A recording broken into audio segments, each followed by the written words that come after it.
Good afternoon, everyone, and welcome to IAB Europe's Economic Trends Forum. So this forum we do with our Chief Economist, Daniel Knapp, who you can see is on the screen. And we do these every 6 weeks, and it's a member-only session, which we've actually opened up to the wider industry during COVID. For this particular period, we've been doing a lot of analytics and a lot of insights into the trends that will be shaping investment in our industry. So Daniel has been spending hours modeling and doing different forecasts to determine whether Q3 is going to be the new Q4 in terms of recovery. So today's edition is quite special because for the first time, we're going to be looking at some of the earnings report. So with that, I will hand over to Daniel, who will give an introduction of what he'll be covering. And Daniel, can we just clarify how long the presentation will be today? Around 25 minutes, and then we have plenty of time for Q&A. I think it's such an interesting period, so many questions, but a very volatile recovery, as we'll see. I'm sure there are going to be many questions. Fantastic. Okay, so with that, you will see at the bottom of the screen is a Q&A box, and there's also chat, so please do put your questions in there, and then at the end, I will be asking Daniel those. Thank you so much, and over to you, Daniel. Terrific. Thank you, Helen, and welcome everyone to the latest Economic Trends Forum. You should be able to see my screen right now. We have done these, as Helen said, every 6 weeks, and we started doing those with very little reading on what actually was going on. We had to rely on surveys, we had to rely on interviews to try to find some early signals where the industry was going with COVID. We had, in the last month, a revised forecast, which was more optimistic. Now, for the first time now, we actually have the Q2 2020 company reports from key companies across the industry, from the platforms, from the broadcasters, from other media owners, as well as from the agencies. And that really gives us the best reading yet of the impact on the crisis, because as we've previously established, and as you seeing every day in your jobs, I hope, that Q2 was the worst of it, and that things have bottomed out in April or May and gotten progressively better. So now, for the first time, we can really quantify the impact and hopefully have a bit more of a robust view on what happened and what Q3 and Q4 is going to be like. Now, with any of my presentations in forecasting, I have to caveat it quite heavily, because still we are seeing a lot of uncertainty. And you'll see throughout this presentation quotes from industry leaders who say, well, we can't really look ahead more than 4 weeks. So everything here is based on the best evidence we could find, but reality might turn out quite differently. So always please do bear this in mind. Let's start with an macroeconomic update. We had the flash readings of GDP come in from Eurostat and other providers, and for the first time we can actually see the magnitude of the economic crisis. And indeed, it has been a crisis of historic proportions, as you can see here from Eurostat, which has aggregated all of the financial accounts from countries across Europe, and also comparison here with the US, where we can see that real GDP has already dropped more in Q2 than it did during any quarter of the financial crisis in 08-09. So this doesn't bode quite well, does it? And indeed, if we look at countries in Europe, we're going to see we saw double-digit declines in the second quarter when it comes to real GDP, completely unprecedented since the Great Depression in 1929 and up to 1933. So double-digit declines, and if you look at the countries and which ones were affected, you can see clearly it correlates with the required economic standstill due to the lockdown. So we really had GDP declines of over 20% in countries. So we are in remarkable historic circumstances, and as I've showed you in previous presentations, there's a strong correlation with the economic growth or lack thereof in particular, and ad spend. And worryingly, ad spend amplifies economic conditions typically. So these readings here are not good at all. And we have, and I repeat, we are in a crisis of historic proportions where we have so many factors to consider, from economic factors, fiscal policy, employment support with furlough schemes, vaccines and so forth, and things are incredibly hard to predict. But remarkably, if we look at the IMF, who has been a reliable source of information throughout this with regular economic updates, we've seen their view in 2020 and on the impact of COVID on the overall economy has actually worsened over time. So here are 3 snapshots of their forecasts for the global economy at different stages in 2020. So we really moved from the first kind of COVID impact forecast in April with a -3% for the global economy, quite severe, to actually now much more severe, -4.9% impact on the global economy in terms of real GDP. And this reflects a slower than anticipated recovery and a deeper than anticipated recessions, as lockdowns and economic standstill took longer than economists had previously presumed. Also, not just because lockdowns were long, but also because economic activity had been shut down entirely, and the buildup of production lines again of global supply chains is actually still taking place, and it's taking a while. With this forecast, though, there's good news and there's bad news, and that will impact also how advertising will recover, because there's so many things we don't know. The macro outlook, as the IMF admits, could be significantly better, and it could be significantly worse. So what you see here on this chart isn't actually 2 different models of GDP growth, but in how far, in a better and a worse scenario, the new GDP would deviate from the baseline, which is the -4.9% of the global economy, which we have here on the right side. So if we're seeing a faster than anticipated recovery in the second half of 2020, if Q3 really picks up, and if we have a vaccine ready quite soon, we could see in a sense, V-shaped recovery, a very quick uptake of economic activity. Now, if things turn out quite differently, and there's a second outbreak in 2021, and recovery in 2020 is slower, we'll see a massive downward correction, which also follows a much slower long-term growth. So we're not out of the woods yet, despite the new readings on Q2 data. For us in Europe, we have to see that within this 4.9%, -4.9% real GDP growth, this is actually across the globe. And we see that advanced economies, and most of our European ad markets are what we call advanced economies, they're actually most affected. And you can see how actually the emerging markets here on the left side here, they are kind of, particularly also China, they are lifting the overall world outlook, and it's the advanced economies which are most severely affected. So on the right side, you can see this is actually translated in GDP revisions in some of the key European markets from the IMF, where we've seen, particularly in 2020 now, significant downward revisions in markets where we had the most severe outbreaks and the longest lockdowns: France, Spain, Italy, and the UK.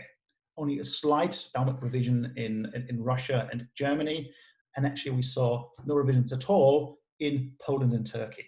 Please do bear those 2 markets in mind, Poland and Turkey in particular, where in Europe they are located. This is going to be a red line throughout this presentation, where we're seeing some stark differences within our region, both economically and also the impact on ad spend.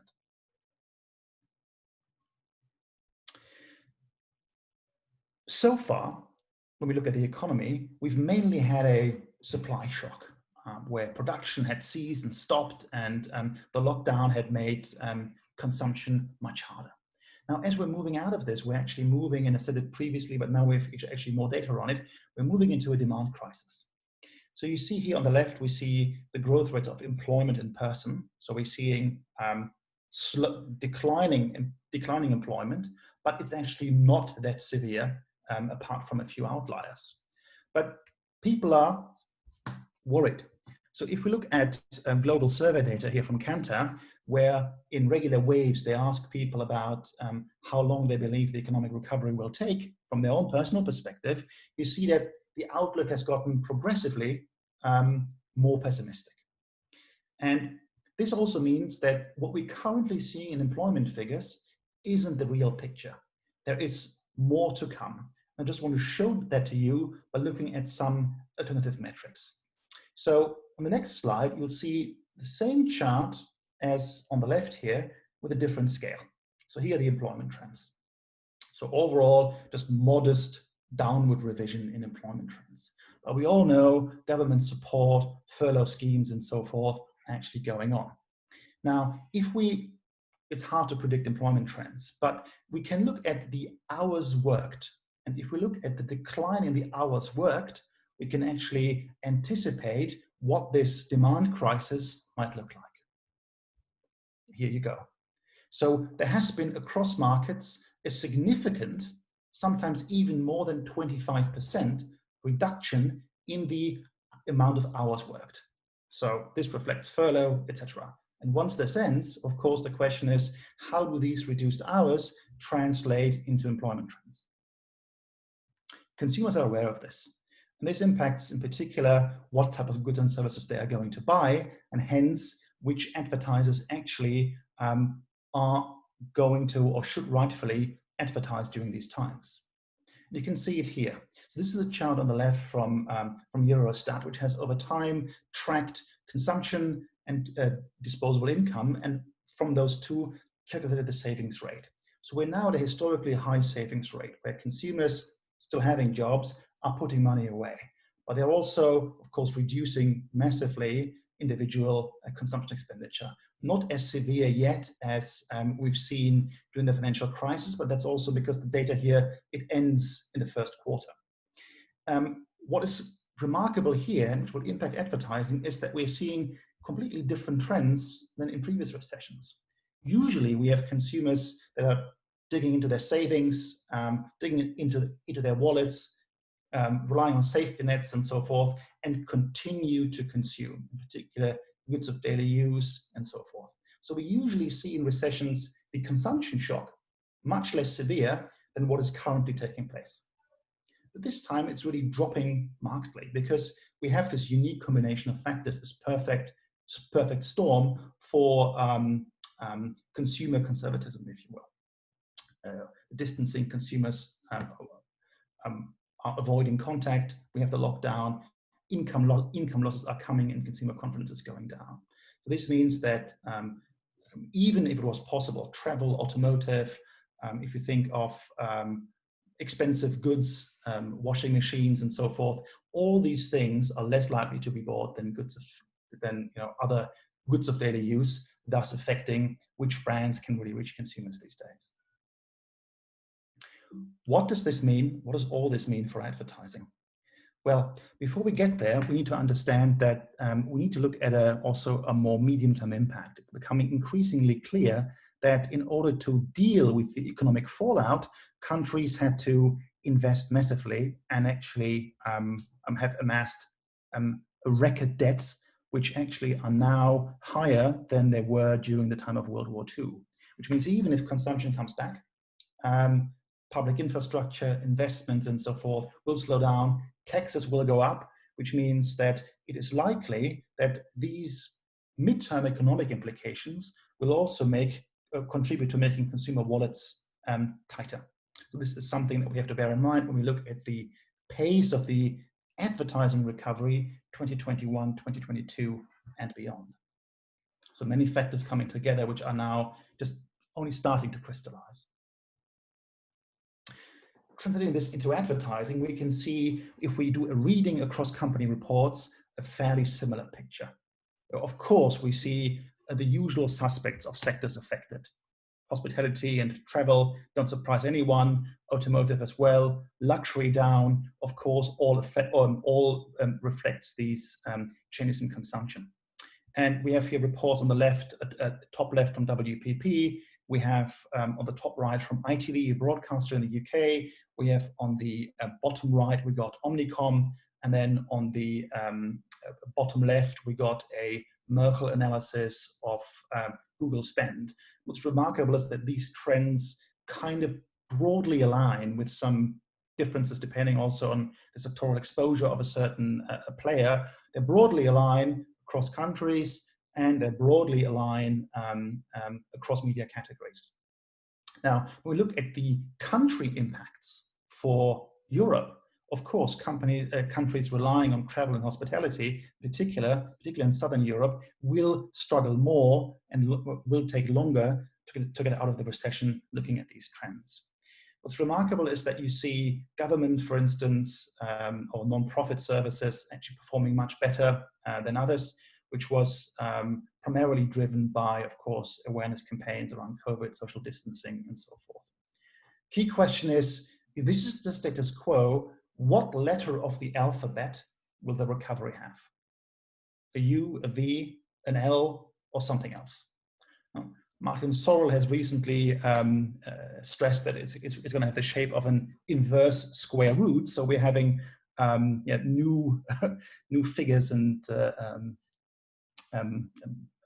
shapes to think about the recession, but some things are becoming clear. So what I did in working on this presentation is I dug really deeply into the Q2 reports of key companies in the sector, and some things came out. So if we look at the S4 Capital report, for instance, they clearly realize there isn't a one-size-fits-all recovery, but there are different categories, a V, a U, and an L, and that really, the pace of the recovery really aligns with how the sectors have been impacted in the second quarter, and also how long it takes to reboot production lines.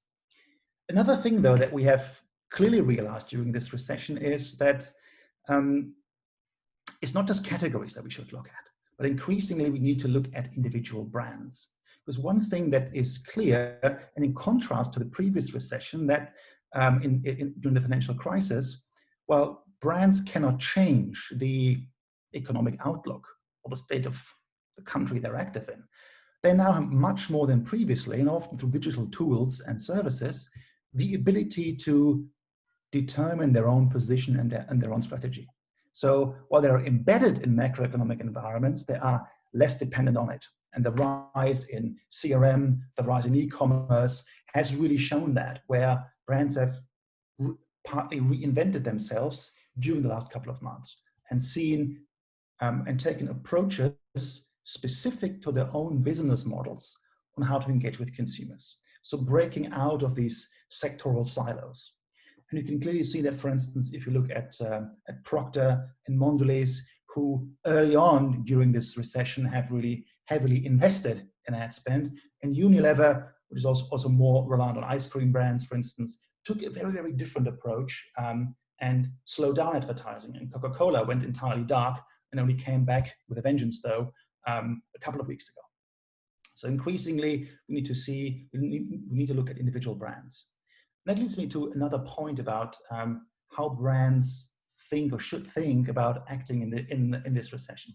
As I said, highly uncertain times, but we need to look beyond the tactical and the strategic marketing, so performance and brand. And if there are new local lockdowns, if we are unable to look ahead, marketing is going to become much more opportunistic, where there are windows of opportunity, where there are a couple of weeks, a couple of months where it's possible to advertise where it makes sense, travel restrictions are being lifted, and so forth, and brands can jump in there. And of course, the direct response nature and the fast ramp up of digital is incredibly helpful there. Now, if we dig deeper into company reports, just to analyze Q2, we can see a fairly consistent picture. So here I looked at a range of the key European broadcasters in the big 5 countries, but also beyond, to see what the impact of the pandemic has been. One thing has been clear, namely, the picture is incredibly consistent.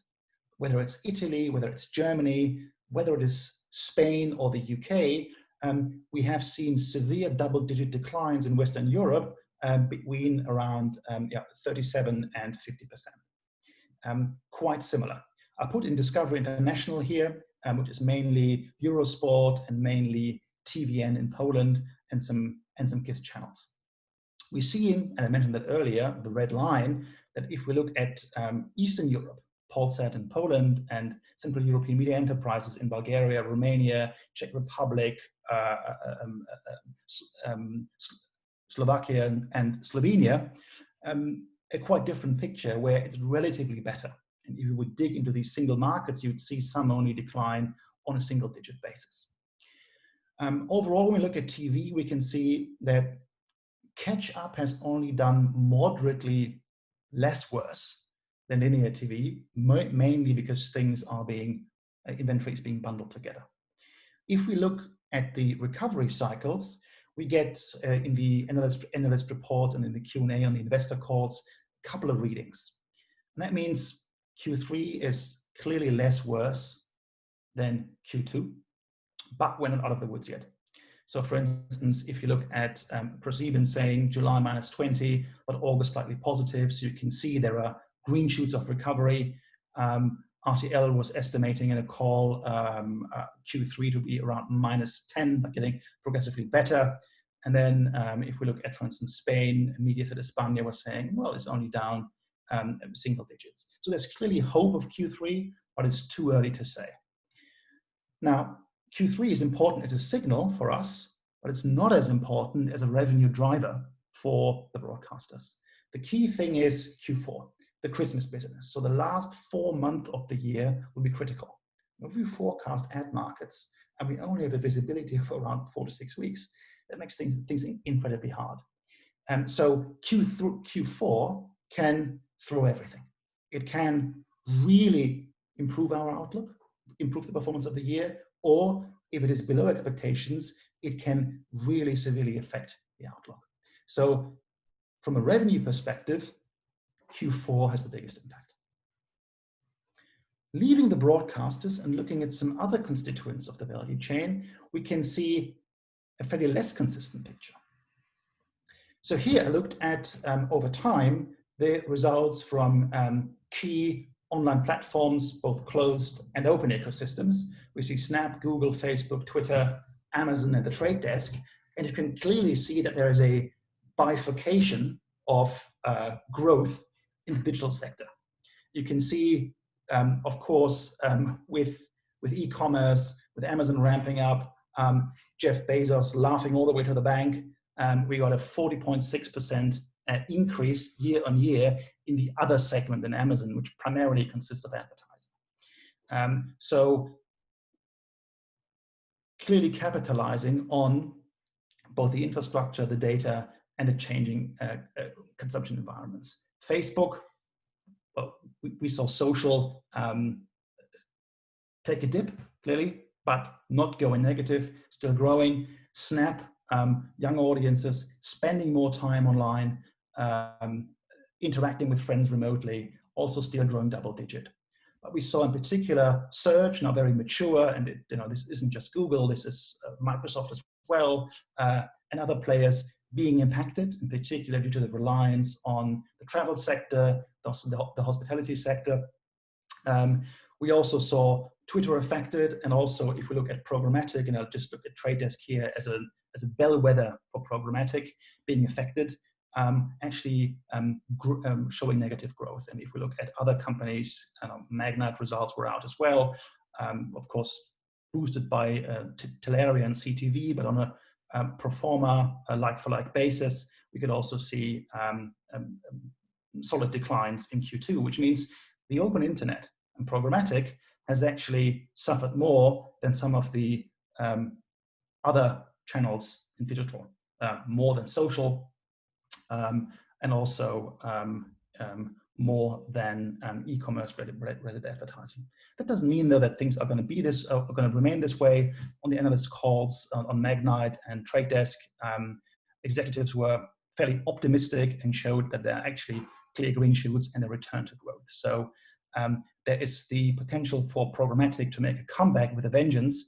And if we look at some of the publisher results, we can see this as well, that there is pent-up demand coming back right now. Now, looking at the agencies, which is particularly interesting because it is cross countries. We've got lots of readings on regions. And also it's not just paid media, but it's also creative, it's also CRM, it's PR and so forth. Now, you see, it took actually quite a while to deconstruct the agency reports and to ensure that we can compare the regions like for like. We needed to make some estimates, as you can see in the notes here. Let's focus on the left side of this chart first, where across big 5 agencies, you can clearly see regional trends. So North America has been doing comparatively the best, followed by Latin America, Europe pretty bad, Asia Pacific very good, and Middle East and Africa also quite bad. You see some outliers, but you can also see, if you look at the left chart, how close the bubbles representing each, the growth of each agency, how close these bubbles are actually together.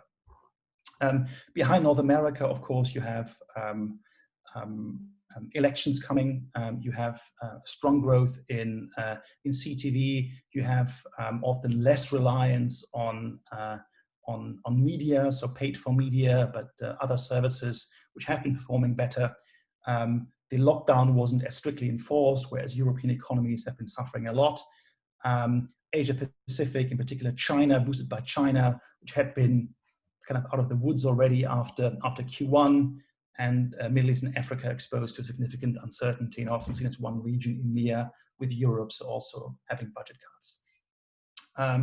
If you look at the right side at the heat map, where the colors are specific for each agency, you can see that the relative performance of the agencies is quite similar, where Europe and Middle East consistently are the worst affected regions, Europe the second worst, but it is across the board in agencies. Digging deeper into the individual markets, we can see some other things. The agency reports give us some signal on how European markets fare. And sifting through these reports, here are all the markets that we got some specific statements on. So Publicis, Russia, between -10% and 20%. Sweden, no lockdown, quite positive, according to Publicis, with higher than 0% growth, fantastic for 2020. We're seeing a fairly consistent picture across agencies in the UK. Also, when we look at the Netherlands, and then if we move into Southern Europe, fairly significant downturns, whereas Germany is faring slightly better. Also, we can see, again, the red line through this presentation. We look at the WPP results. We can see clear differences between Western and Eastern Europe, which correlate, of course, with the results that we have seen from the broadcasters. Looking at countries and Q3, what can we learn from the outlooks that agencies are giving? Overall, agencies were quite careful and cautious, even though they were heavily pressed by equity analysts to give additional color on Q3. But in particular, WPP has given some indications on July that gives us a first reading on how the market might really evolve. So the data you can see here on the left is Q1, Q2, and July, and it confirms what we've known all along, that Q2 really bore the brunt of the decline, and that it's gradually easing across countries. And in Italy, even WPP stated, and they even saw growth again. So a tiny little bit of a V-shaped recovery in place here. Now we need to see, though, that this recovery is extremely volatile, and the July trends shouldn't be extrapolated across Q3. They don't apply to every agency. They don't apply to every market participants.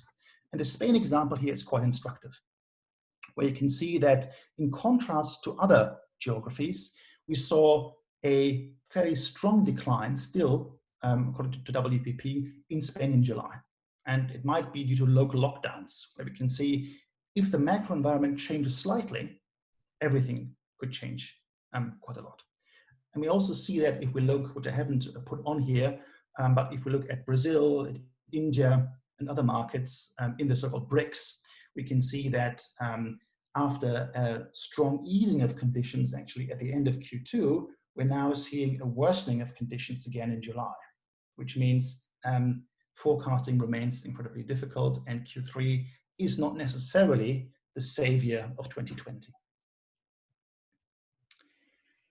Looking deeper into what agents are saying, we get some colors. So Marguerite, for instance, is really stating this Spain point, saying, again, we need to be very, very cautious. Arthur Sadoun from Publicis is also stating that, well, June actually saw a worsening of conditions in places. We need to be very, very cautious here again, and we can't assume that H2 is going to be much, much better. Similar things from Michael Roth at IPG, where yes, there was some positive readings in June that he said, but unclear whether that will translate into July. Dentsu, again, bracing for a prolonged decline in 2020 and not seeing Q2 as we're out of the woods. And last but not least, let's look at Martin Sorrell, who uses a bit of a different language, where he also talks about improvements for Q3 and Q4, but notably sequential improvements, which indicates less worse and not positive growth, and then only growth again in 2021 for the industry. But in all of this, there's some excellent news. And this chart here really illustrates it. So typically, when we look at an ad recession, we'd see it correlates extremely strongly with the economic recession. On the left here, you have 2009, where we saw real GDP down and ad spend being amplified.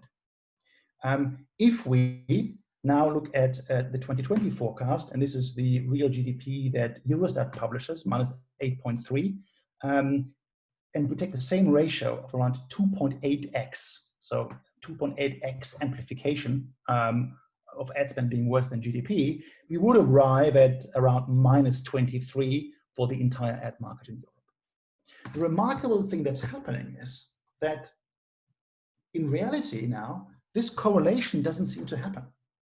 If I look at my new 2020 forecast, incorporating Q2 statements and also Q3 and Q4 outlooks, the actual ad spend recession in Europe is likely only going to be slightly worse now than what happened in 2009.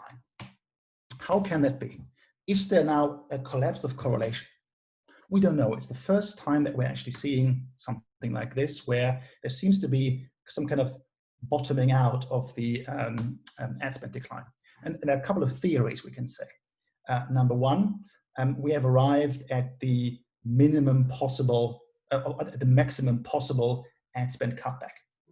Number two, that the strategies and measures put in place by brands in the first and the second quarter of the year were already the worst case scenario, meaning that irrespective of how the economy is going to perform in the rest of the year, ad budgets are not really going to change. They're not going to get worse, and they're not going to get much better. But also, back to the point thirdly, about the brand's capacity to act. In contrast to 2009, as I said, brands can now, in particular through digital channels, to putting up their own digital stores, e-com strategies, take a much more proactive approach on navigating the recession and coming to terms with it and reaching out to consumers. So this type of, these new possibilities could contribute to actually a less severe recession than we thought previously the case. And lastly, we could see that not necessarily does a new local lockdown correlate with ad spend as in the beginning of the year. We always thought that if there's a lockdown, if infection numbers are up, that ad spend would go down.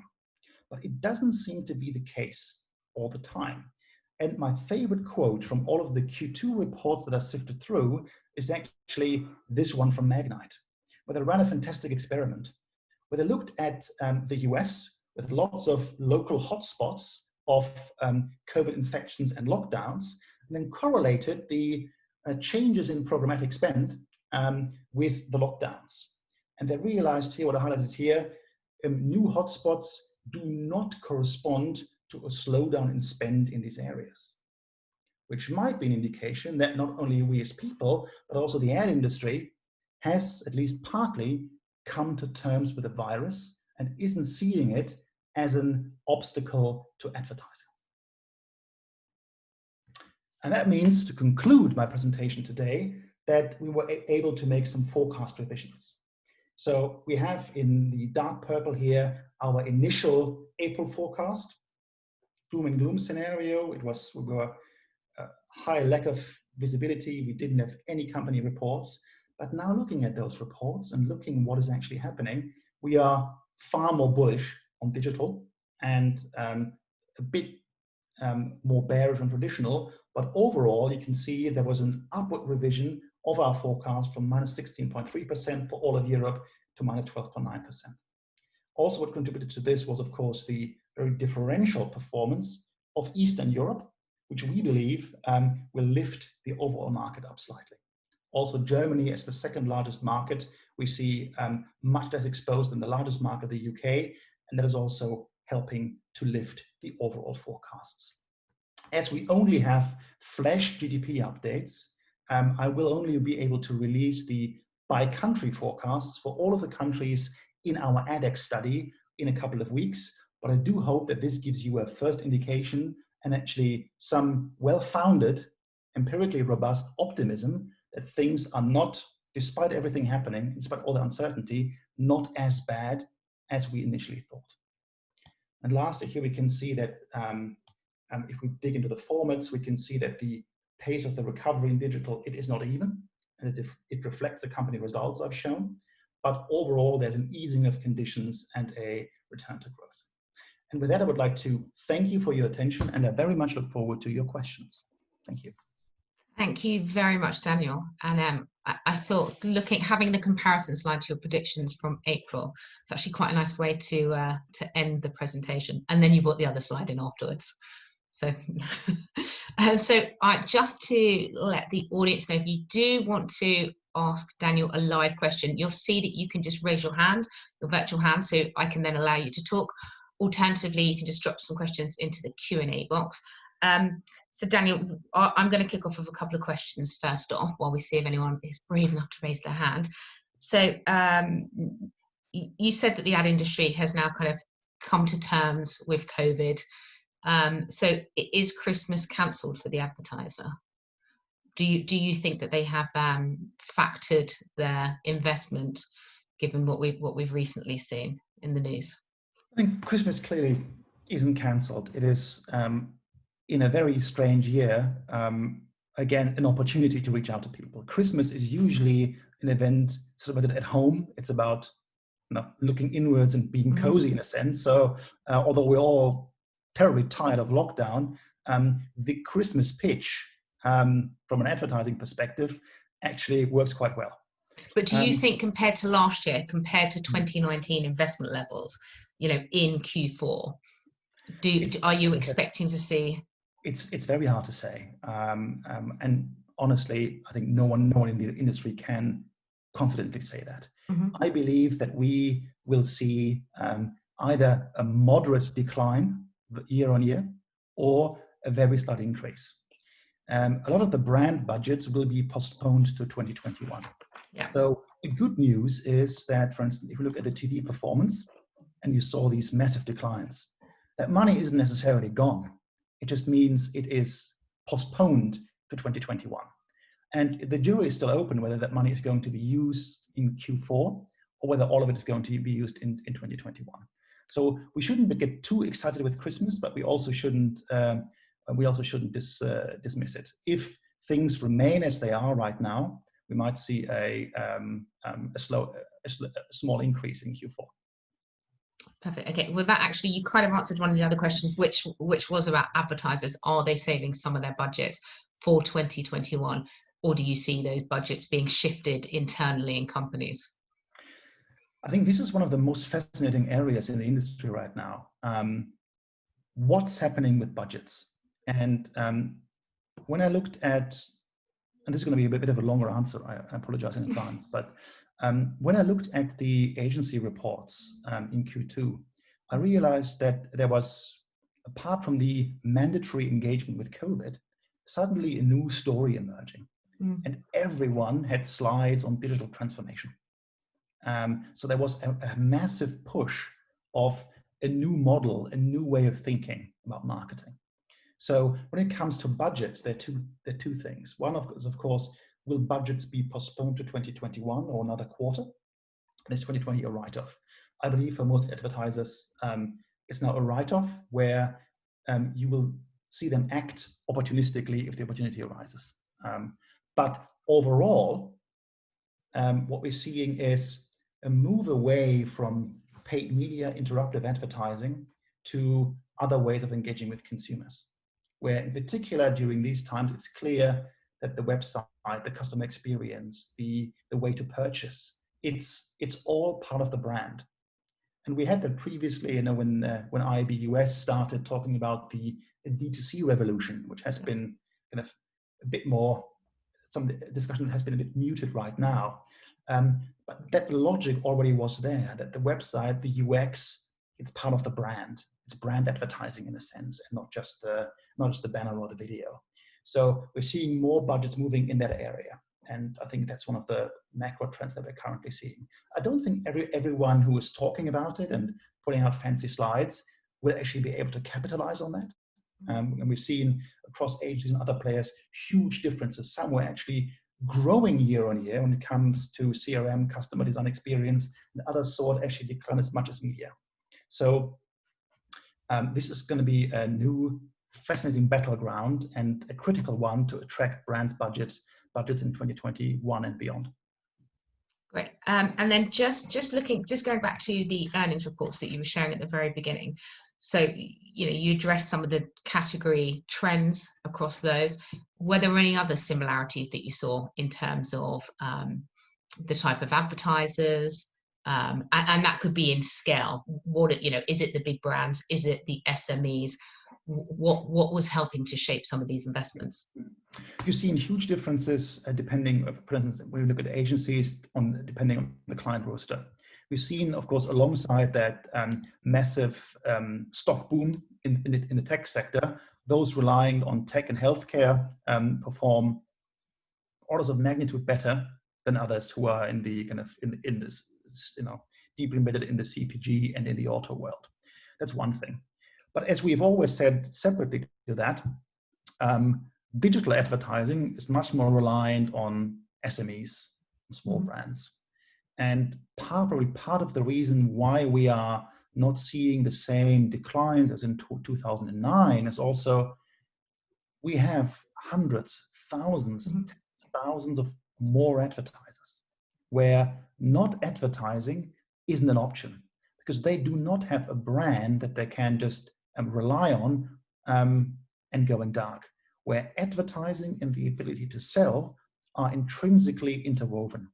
And this is something that is fueling the market, and that which is also for us as IAB and for me as a researcher, a fascinating challenge because if more brands are coming in, many of our existing models don't really hold anymore. We can't really compare the ad market today with the ad market of 2009 or the year 2000 because structurally it has changed. They're completely different players with different motivations.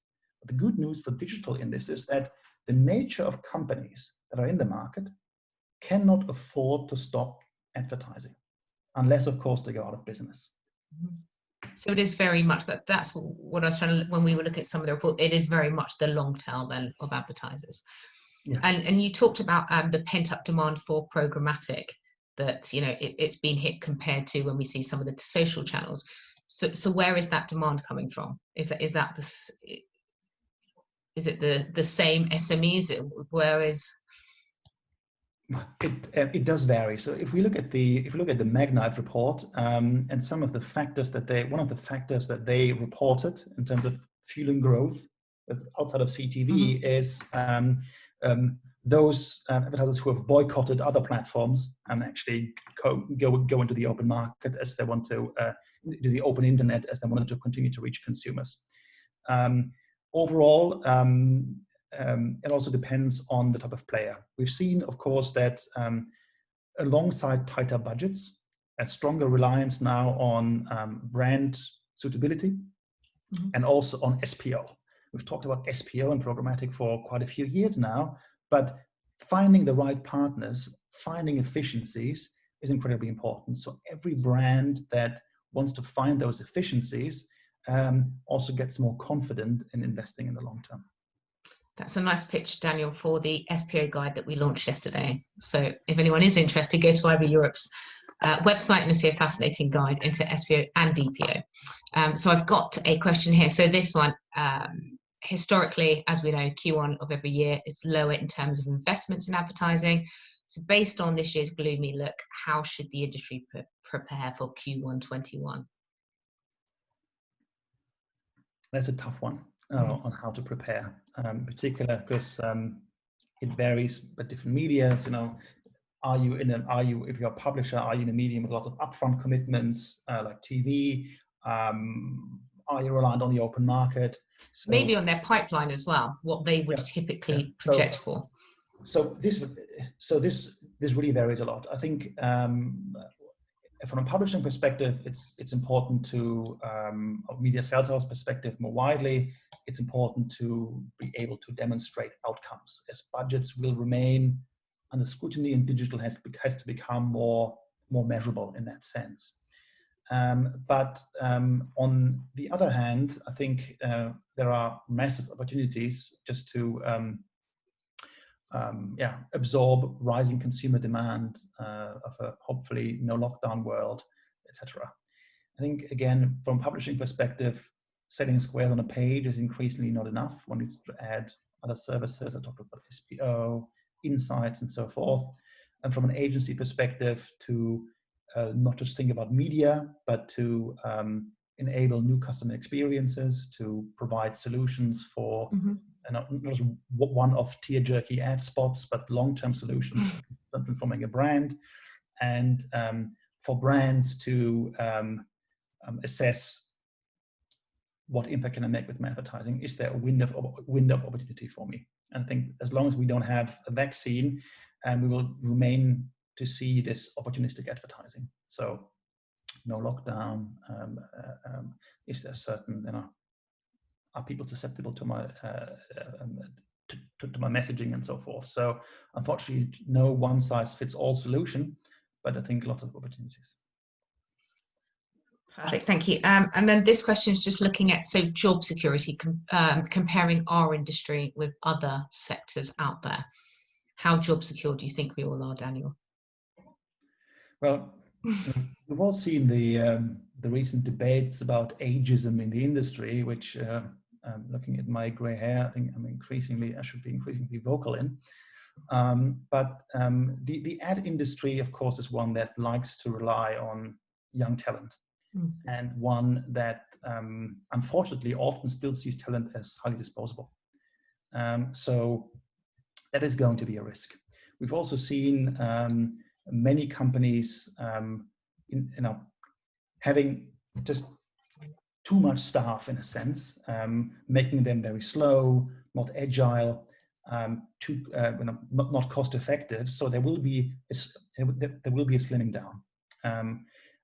Automation tools might take over some ad ops jobs, client service jobs, etc. So we probably have to do more with less people. So I'm not entirely optimistic on the people front. Having said that, new skills are going to be required. If the advertising industry wants to make a difference and also compete with other, let's say, growth services that companies buy, and actually advertising or marketing, it is one growth solution among many. It needs new skills in CRM, skills in data science, etc. So those who invest in these skills, hire new people, build new departments, in my view, can make a positive difference to the industry at large, and also to their respective competitive positioning. Perfect. And we have another plug, because we've got our attitudes to programmatic study that's going to be released in a few weeks. And one of the things that's always looked at in that is talent. And as we know, there's always been a shortage of skills and a shortage of trying to find the right people. So it'll be very interesting. We undertook that research during COVID just to see how that has actually been impacted. And I should add, Helen, that's a great point, that I think we are likely to see the rise of specialist service providers, where not every company can do all things at once anymore. So, for instance, there's some trends of publishers outsourcing their ad ops to third parties. There are trends of agencies saying, let's focus on our core skills and work with programmatic specialists in some areas, or data science specialists and so forth. So I think what we're seeing with this whole shakeup of the kind of crusty structures in the industry is a potential boom for specialized and very, very nimble service providers. So actually that's very timely, because of course then looking at in-housing, you're saying that really isn't going to be a trend whatsoever. Well, I think in-housing always relies on service providers. That's kind of the paradox of it, that companies, brands in-house something, but they need someone to in-house with, in a sense. Yeah. So that trend, I believe, will continue and might even accelerate. But it is for consultants, service solutions providers, also a boom area. Brilliant. And then I have a question here. So what impact will new digital services tax have on ad spend? If I knew that, I honestly don't know. I guess it's where it's going to be levied to the advertisers. It's yeah. I mean, one thing we have, the ad dollars need to be spent. It might be that CPMs are dropping as a result, but the ad money has to be spent. But honestly, it's too theoretical right now. Anyways, and then this one's just looking at so you obviously spoke about traditional TV, you've looked at CTV. So this is just a question about digital out of home and looking at your predictions for the end of the year and when you think that this has been hard hitted, when we'll start to see some recovery. Yeah. Well, I trimmed down my presentation a bit. I also, of course, looked at Ströer, JCDecaux, and others. But the picture was extremely unsurprising, of course, that Q2 essentially was a total write-off. And we're seeing, and we also saw digital out of home severely affected. But the out of home recovery correlates extremely strongly with people being back on the move again. And I believe we are going to see growth already in Q3 overall, and stronger growth in Q4, in particular in countries that are on the road again. So, for instance, I'm fairly bullish on Germany, where traffic numbers are up again. A bit more bearish on the UK, where commute patterns really show that there's still a lot of work from home. So that's probably the best correlation you can use. But if the conditions are right, digital out of home is going to experience the V-shaped recovery. Okay, and then the last one's just looking at audio. So your predictions for audio. Audio is an interesting one because it comprises so many different things. It could be just IP-based radio. It could be podcasts, streaming service, the streaming services. I should actually add, Daniel, this is quite interesting because we did, I think, was it the beginning of this year that you looked at audio and you made predictions for 2020, and we had it as being, one of the new emerging. So just kind of based back, and I'm not expecting you to remember those trends that you had. No, we saw extremely strong growth in audio, and it becoming by 2024, I think 1.3 billion, 1.3 billion euro market, and that long-term trend, I think, is unbroken. Now we've seen a lot of investment, M&A activity. We've seen podcasts being launched, etc. The only issue with audio right now is that even these new innovations and let's say higher consumption podcasts just can't take away from the fact that we haven't been commuting that much anymore. And radio time has always been drive time, and that also applies to a lot of streaming music. So the streaming music and associated advertising has actually suffered a bit in the second quarter. and will continue to grow at a slower than initially anticipated pace until everyone's back on the road. I did find it interesting that you had a lot of the radio broadcasters changing the hours of their key morning programs, and now many of them are going back to what it was beforehand. Okay, Daniel, I think we've got about 2 minutes to go, so I think thank you so much for the presentation. Thank you to everyone for your questions.